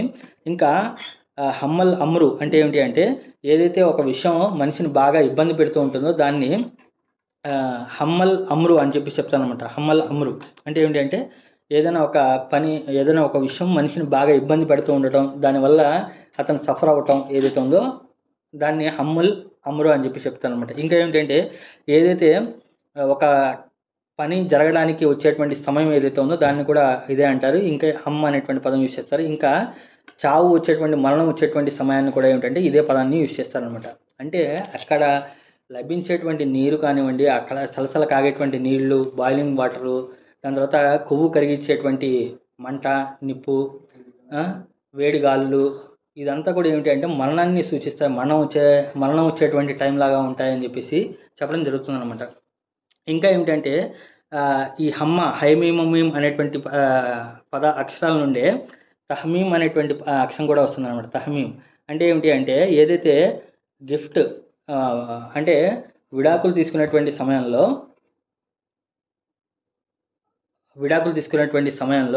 ఇద్దరు ఇచ్చిపుచ్చుకునేటువంటి అంటే భర్త అయితే తన భార్యకి ఇచ్చేటువంటి భరణం ఏదైతే ఉందో, లేకపోతే భార్య అయితే తన దగ్గర ఉన్నటువంటి మహిళని తిరిగి ఇచ్చేయడం ఏదైతే ఉందో దాన్ని కూడా తహమీం అనేటువంటి పదంతో ఇదే అక్షరాల నుండి వస్తుందన్నమాట. అంటే ఏంటి అంటే ఇప్పుడు భరణం ఇస్తున్నాడు అనుకోండి, భర్త భార్యకి భరణం ఇస్తున్నాడంటే ఇచ్చేటప్పుడు ఏమిటంటే తనకు బాగా బాధ కలుగుతుంది చూసారా, తనకి ఇచ్చేటువంటి ఒక పెయిన్ అనేది ఉంటుందన్నమాట. దాన్ని కూడా ఈ హమ్మ అనేటువంటి హైమీమీం అనేటువంటి అక్షరం నుండే వస్తుందన్నమాట. అంటే తనకు ఆ జ్ఞాపకాలు, తనకు అంటే ఇచ్చేటప్పుడు ఆ బాధ ఇదంతా కూడా కలుగుతూ ఉంటుంది చూసారా విడాకులు ఇచ్చేటువంటి సమయంలో. ఇవన్నీ కూడా హైమీమీం అనేటువంటి అక్షరం నుండి వచ్చిందనమాట. ఇంకా ఇదే పదం నుండి ఏమిటి అంటే మామూలుగా హమామ్ అనేటువంటి పదం మాలో యూజ్ చేస్తారు కదా, హమామ్ అనేటువంటి పదం కూడా ఇదే అక్షరం నుండి వచ్చింది. ఎందుకంటే అక్కడ వేడి నీళ్ళతో స్నానం చేస్తారు, లేకపోతే వేడి నీళ్ళతో అక్కడ ఇచ్చేస్తారు అనేటువంటి అక్షరాలతో ఇది చేశారని చెప్పారు. మరి ఇది నేను వెరిఫై చేయలేదు. సో హైమీమీం అనేటువంటి అక్షరాలు, హమీం అనేటువంటి అక్షరాలు ఏంటంటే సలసల కాగేటువంటి నీరు, కొవ్వు కరిగించేటువంటి వేడి, ఇవన్నీ పదాలు వస్తాయన్నమాట.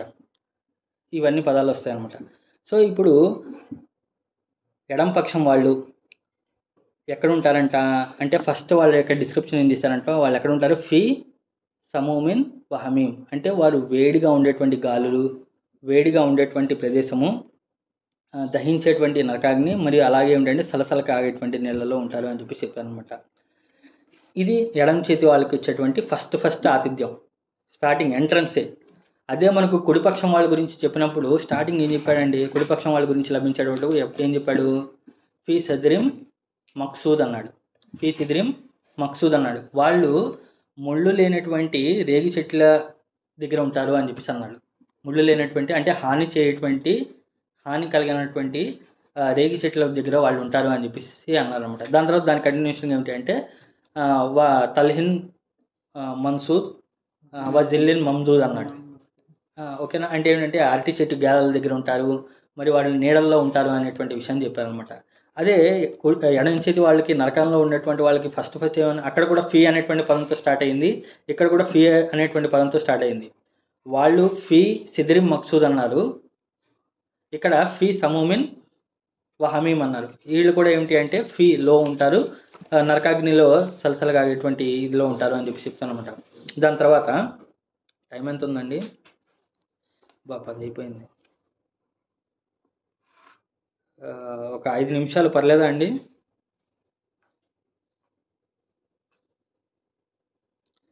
దాని తర్వాత వజిల్హిం ఒక 5 నిమిషాలు మనం కంటిన్యూ చేద్దాము. వజిల్లిం మిం యహూం అంటే వా అంటే మరియు, జిల్లిం అంటే ఏమిటి అంటే నీడలు, మిన్ అంటే నుండి, యహూం అంటే ఏమిటి అంటే ఏదైతే పొగలు కలిగినటువంటి ఇది ఏదైతే ఉందో, పొగలు కలిగినటువంటి నల్లటి పొగ ఛాయలో ఉన్నటువంటి పొగ ఏదైతే ఉందో దాన్ని యహూం అని చెప్పి చెప్తానమాట. యహూం అనేటువంటి పదం కూడా రూట్ వర్డ్ ఏంటంటే హైమీమీం అక్షరాల నుండే ఈ యహూం అనేటువంటి పదం కూడా వచ్చింది. కానీ ఏమిటంటే అక్కడ యా అనేది ఎక్స్ట్రా యాడ్ అవడం వల్ల ఏమవుతుంది అంటే, యా అనేటువంటి పదం ఎక్స్ట్రా ఆడటం వల్ల అది నల్లగా ఉంటుంది, నల్లగా దాన్ని కమ్మేస్తూ ఉంటుంది, పొగ దట్టంగా ఉంటుంది అనేటువంటి విషయాలు దాంట్లో యహూం అనేటువంటి పదాల్లో వస్తుందన్నమాట. ఓకేనా, ఇక్కడ చూస్తే జిల్లిం అని చెప్పేసి అన్నాను. వా అంటే మరియు, జిల్లిం అంటే ఏమిటంటే నీడలు.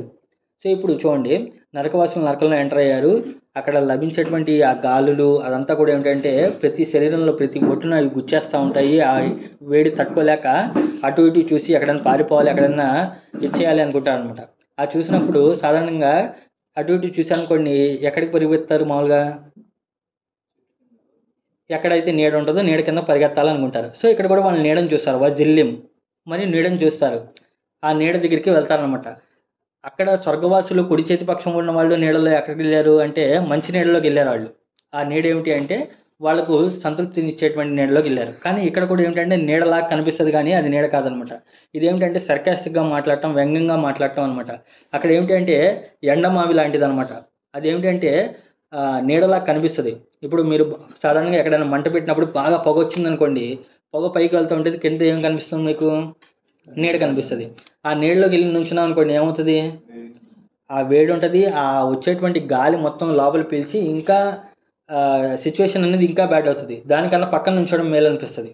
వీళ్ళు కూడా ఏమిటి అంటే ఇక్కడ ఈ మొత్తం సలసల కాగేటువంటి నీళ్లు, ఇదంతా కొవ్వు కరిగించేటువంటి నరకాగ్ని, గాలులు విపరీతమైనటువంటి దట్టమైన గాలులు, చచ్చిపోవాలి అన్నంతగా దారుణంగా ఉంటే సో అక్కడెక్కడో నీడ కనిపిస్తుంది కదా అని చెప్పేసి అటువైపు పరిగెత్తే ఆ నీడ చూస్తే ఏమిటి అంటే బాగా పొగతో కూడినటువంటి నల్లగా ఉన్నటువంటి పొగలో దాంట్లోకి వెళ్తారనమాట. అక్కడికి వెళ్తే ఇంకా అసలు శ్వాస ఆడక ఊపిరి ఆడక ఏమిటి అంటే అక్కడ ఇంకా బాధపడేటువంటి విషయం ఉంటుందన్నమాట.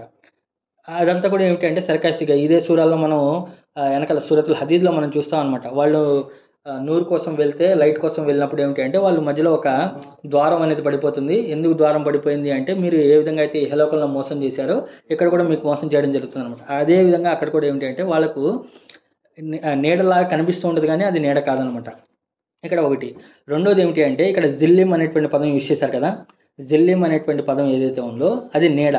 నీడ అనేది యాక్చువల్గా ఏమిటి అంటే రెండు విషయాలకి సాదృశ్యం అనమాట. ఒకటి ఏమిటి అంటే చల్లదనాన్ని ఇచ్చేదిగా ఉంటుంది. రెండోది ఏమిటి అంటే గౌరవార్థంగా ఉపయోగించడం జరుగుతుంది అనమాట. జిల్లిం అనేటువంటి పదం ఏదైతే నీడ ఏదైతే ఉందో ఆ నీడ ఒకటి ఏమిటి చల్లదనానికి సూచిస్తుంది, రెండోది గౌరవార్థం అనమాట. అంటే మీరు ఫర్ ఎగ్జాంపుల్ ఇప్పుడు రోజుల్లో మనం ఎవరు కూడా ఇక్కడ పెద్దవాళ్ళు ఎవరు కూడా గొడుగులు వాడరు అనమాట. ఇదివరకు రోజుల్లో ఎవరైనా జమీందారులు కానీ లేకపోతే ఎవరైనా సర్దార్లు కానీ లేకపోతే ఎవరైనా గవర్నమెంట్ అఫీషియల్స్ ఎవరైనా వస్తే వారి వెనకాల కార్లు కానీ లేకపోతే వాళ్ళ యొక్క గుర్రంలో ఏమిటి అంటే ఒక అతను గొడుగు పట్టుకొని పక్కన నుంచుంటాడు అనమాట. అతను ఏంటంటే ఆయన ఎప్పుడైతే జమీందార్ గారు కింద దిగుతారో గొడుగు తీసి పట్టడం జరుగుతుంది అనమాట. అంటే అతనికి నీడ ఇవ్వటం అంటే ఏమిటి అంటే ఒకటి అతనికి గౌరవార్థంగా ఇస్తున్నారు, రెండోది ఏమిటంటే అతను చల్లగా ఉండటానికి. అలాగే ఇప్పుడు కూడా ఏమిటంటే టెంట్స్ వేస్తారు, లేకపోతే అదంతా కూడా ఎవరైతే విఐపీలు ఎవరైతే ఉన్నారో వాళ్ళకి స్పెషల్గా కూల్గా ఉండేటువంటి దానికి టెంట్స్ వేస్తారు, వాళ్ళకి నీడలను ప్రొవైడ్ చేస్తారు అనమాట. అంటే ఈ నీడ అనేది ఏదైతే ఉందో అది ఒకటి చల్లదనాని కోసం ఇస్తారు, రెండోది గౌరవార్థంగా ఇస్తారనమాట. సో ఇప్పుడు వీళ్ళు కూడా నీడలోకి పరిగెత్తారు కదా. ఆ నీడలోకి పరిగెత్తినప్పుడు 44వ ఆయత చూడండి. లా బారిదిం వలా కరీం. లా అంటే కాదు, బారిదిన్ అంటే అది వాళ్ళకి చల్లదనాన్ని ఇవ్వదు. బారిద్ అంటే చల్లదనం, కూల్నెస్ ఇవ్వాలి. లా బారిదిన్ అంటే ఆ నీడ ఏదైతే పొగల నీడలో వాళ్ళు వెళ్ళారో అది వాళ్ళకి ఏ విధమైనటువంటి చల్లదనాన్ని ఇవ్వదు. లా కరీం వలా కరీం అంటే ఏమిటంటే మరి వాళ్ళకి ఏమిటి అంటే గౌరవం కూడా దాంట్లో ఏ విధమైనటువంటి గౌరవం కానీ ఏ విధమైనటువంటి జనరాసిటీ కానీ ఏ విధమైనటువంటి ఓదార్చేది గాను అది ఉండదు అని చెప్పి చెప్తున్నాను అనమాట.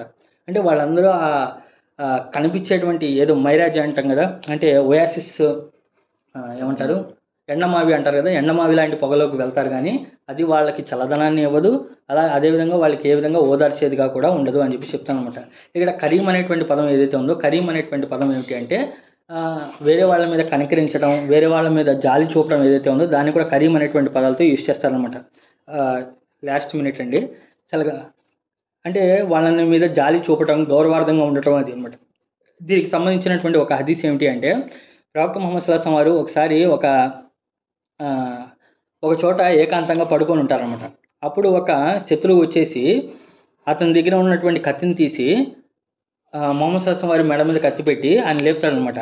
లేపి ఇప్పుడు నిన్ను కాపాడేటువంటి వాళ్ళు ఎవరున్నారు అని చెప్పేసి అడుగుతారనమాట. అప్పుడు ప్రవక్త వారు ఏ విధమైనటువంటి కంగారు పడకుండా ఉలికిపాటు పడకుండా ఏమిటంటే నన్ను సృష్టికర్తనటువంటి అల్లాహే కాపాడతాడు అన్నారనమాట. దానికి అతను భయపడిపోయి తన చేతిలో ఉన్నటువంటి కత్తి జారిపోతుంది అనమాట. ఏంట్రా బాబు ఏకాంతంగా ఉన్నాడు, కత్తి కూడా లేదు, ఏ విధమైనటువంటి ఆయుధాలు లేదు, ఏంట్రా అంతగా ఇదిగా ఏం చెప్పాడా అని అతని చేతిలో ఉన్నటువంటి కత్తి జారిపోతుంది. దాని తర్వాత ఆ కత్తిని ప్రవక్త ముహమ్మద్ సల్లల్లాహు అలైహి వసల్లం తీసుకొని ఇప్పుడు ఆ శత్రువు యొక్క మెడ మీద పెట్టి ఇప్పుడు నిన్ను ఎవరు కాపాడతారు అని చెప్పేసి అడుగుతారు అనమాట. అప్పుడు దానికి అతను ఏం చెప్తాడు అంటే, యా కరీం ఇబ్నే కరీం, ఇబ్నే కరీం, జాలి చూపేవాడివి, నువ్వు జాలి చూపేవాడి యొక్క కుమారుడివి, కాబట్టి నువ్వు నాకు కాపాడు అని చెప్పేసి నువ్వే నన్ను కాపాడతావు అని చెప్పేసి అంటాడనమాట అతను. అంటే అక్కడ యూజ్ చేసినటువంటి పదం ఏంటంటే కరీం అనేటువంటి పదాన్ని యూజ్ చేస్తాడనమాట.